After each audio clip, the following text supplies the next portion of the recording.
First, let's thank my Patreons over at patreon.com/LaMorte, especially Brian, my $7 patron. So this is part of a larger series. This is going to be a Vladimir Putin dollar bill that I'm painting on wood, and I've been doing these for quite a long time. I'd probably say since 2009 on or off, and I'm trying to put a whole book of these bad boys together. We shall see how that goes, but recently I just decided to start putting them on wood just because they hang nicely. You can just glue the sawtooth hanger right to the back, which I think is like really convenient for the collector. Can just hang it right up on their wall, and of course I put a finish on them anyway. But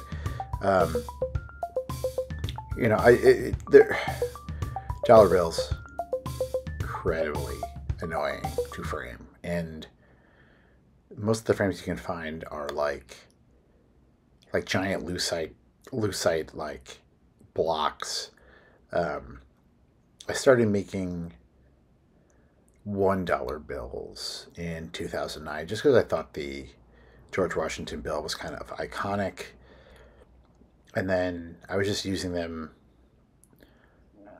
kind of like a backdrop for a number of paintings and stuff. And then I kind of really got into the motif. I mean, they didn't even start out the right size. These things were like dollars painted on 5x7 pieces of cardboard, so they were like not even to scale. And then I started making them, I guess, life size on paper and only on one side. And I tried keeping it real. Like I'd even put the serial numbers of the dollars I was copying on there. I was very, very I was very loyal to the main subject, and slowly over time I realized if I'm going to sell these as individual paintings, right, I have to make the dollar amount on the bill way higher. I'm not selling these paintings I'm working on for hours for $1. I'm losing money on this. However, slowly over time, I don't know, I probably had a break, and this is even like before the pandemic, where I was kind of like if you think about the art world, right, a gallery in some ways, and even a museum, let's be real, is just a giant store. It's a giant store where you can't buy anything because it's too expensive, right? And I know you're thinking that seems kind of reductive, Dave. Like it's not a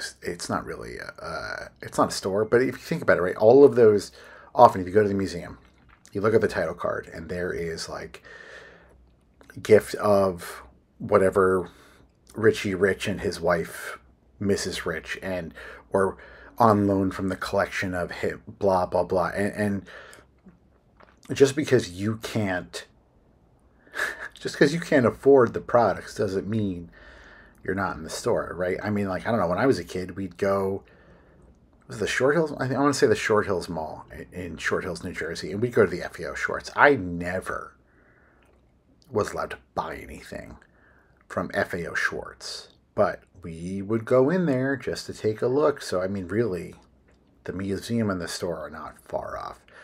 At least galleries, they're a little bit more realistic about what they are.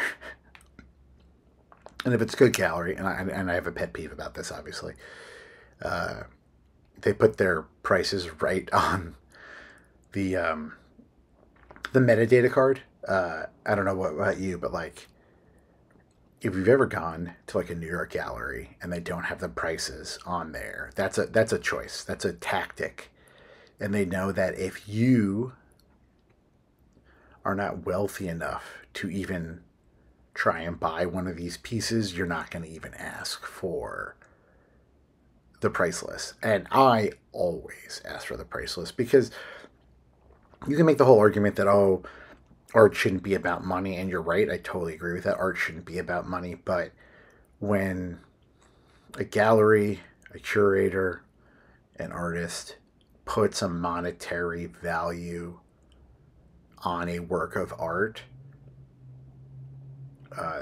that's a very, very specific choice, and it shows you how much either the gallery or the artist values the work, right? Because if you believe your work is very good, you're not going to sell it below the cost it took you to make, your time versus your plus your materials versus like demand or whatever. I'm not going to get deep into the economics of it, but it it it is even if you are an anti-capitalist, the value of money on an object is important, right? It means that whoever owns that object believes that they can trade that object for that amount of money. Whether you believe it or not is doesn't matter. It's what they believe. And at a certain point, I was just kind of feeling like, the art world just kind of transactional. I'm trading this art I'm making for money. Why don't I just make my own money? Yeah, there's a lot of rules. Like the last thing I want is the Secret Service banging on my door, coming to raid my studio. So you got to be careful when you're making, money art, that you're not like making it look like you're trying to fool people. I mean, there's obvious things. People, if you buy toy money in the store, it says not for no value or not for sale or no monetary value. But I'm making art, so there is a monetary value, so I can't put that on there. So I started making 20s, and those were usually watercolors on really thick bristle border watercolor paper. At a certain point, I was like, you know what, I need to start. These are taking a long time. I put a lot of effort in. I started making 50s. And then a friend of mine, Bob Dyken, where I'm going to be showing in October and November, Cryptic Mountain. We'll get to that later in the show. Or I'll get to that. I got to do a whole video on that. It'll be a whole separate thing. But was like, a lot of gamblers think $50 bills are bad luck. And it comes from the story about Bugsy Siegel having a stack of 50s in his pocket when he was murdered in Las Vegas. So I was like, ugh, all right, well, if they're bad luck, I should just go up to 100s. And as I started making hundreds, the idea is that, like, I would sell these paintings usually for $100, sometimes less. I mean, I usually sell them in a gallery for $100 because I'm splitting the price. I'm splitting it with the gallery, obviously, but usually I try to make an agreement with the buyer. If I sell this to you for any less than $100, you have to promise me you're not going to sell this again for anything less than $100, right? The idea being that, like, art over time should increase in value. So it's not really like a one-to-one value. I try to sell them for 100 or whatever the value is on the bill. But 100 seems to be the going, based on, like, how much I sell my other artwork for and how much time I put into these and my, experience and skill.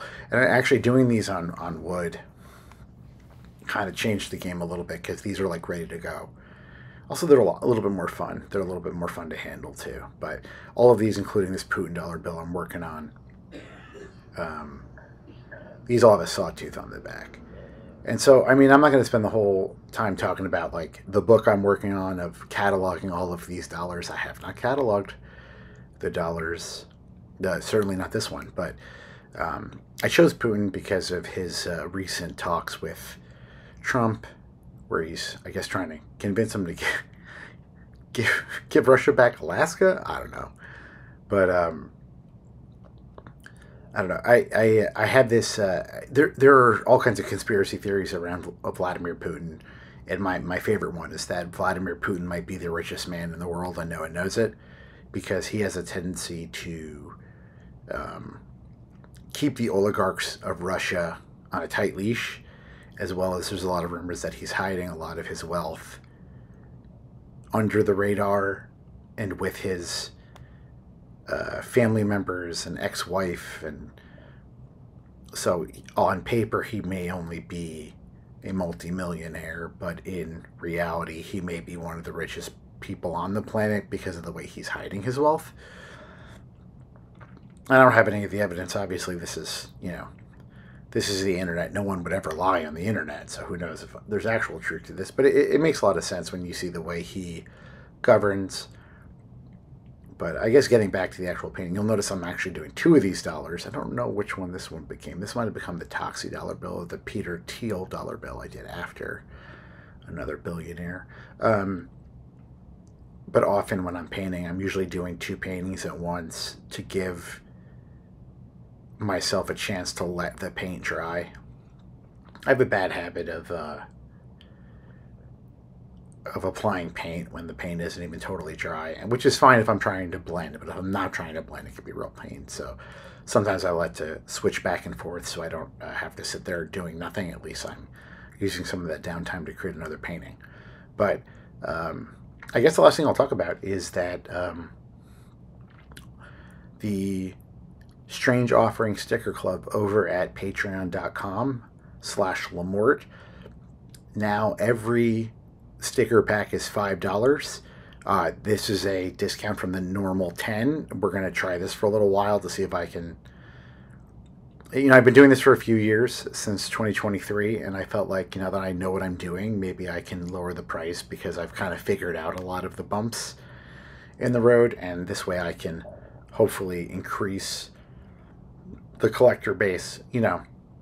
I know $10 isn't a lot for a whole pack of stickers, but $10 every month is a lot. So $5 so far, excuse me, $5 for a sticker pack, and everyone gets a sticker pack, and it comes out the first of every month.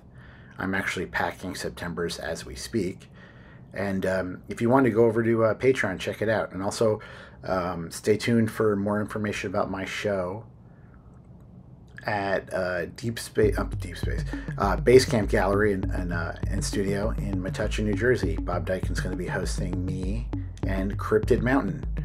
If you're not sure what Cryptic Mountain is, you can check out the videos here on the YouTube channel. I have a whole story about the Jersey Devil and Bigfoot, and it's basically my take on Dante's Inferno, but instead of Florence, it is my beloved home state of New Jersey. So that's basically it for me. I hope you enjoyed this one, and please definitely leave a comment. Let me know what you think.